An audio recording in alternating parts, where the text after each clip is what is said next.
सैन्य ताकत से पूरी दुनिया में अपनी चौधराहट जमाने वाले अमेरिका के मिडिल ईस्ट में पसीने छूट रहे हैं और खुद को सुपर पावर बताने वाली उसकी सेना इस इलाके में अब बुरी तरह से हाँफ रही है।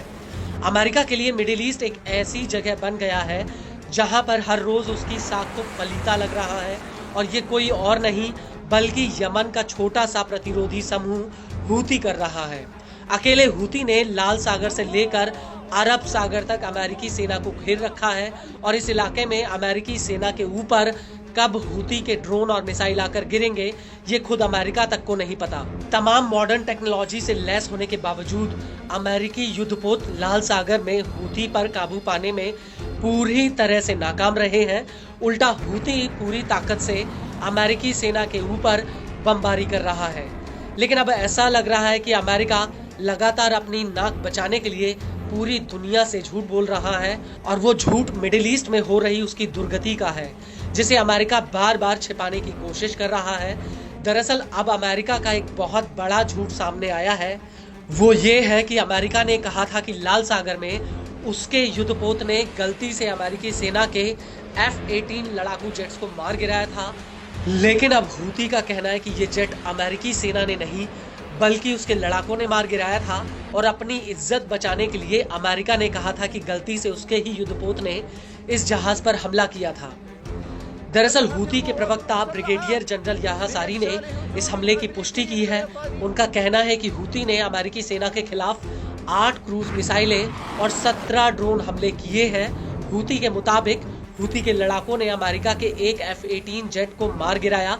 इसके अलावा अमेरिकी युद्धपोत ने जब यमन पर हमला करने की कोशिश की तो इस युद्धपोत पर भी हमला किया गया जिसकी वजह से अमेरिका के ज्यादातर लड़ाकू जेट्स को यमन का हवाई क्षेत्र छोड़कर उल्टा भागना पड़ा और ये सभी अंतर्राष्ट्रीय समुद्री इलाके में वापस चले गए।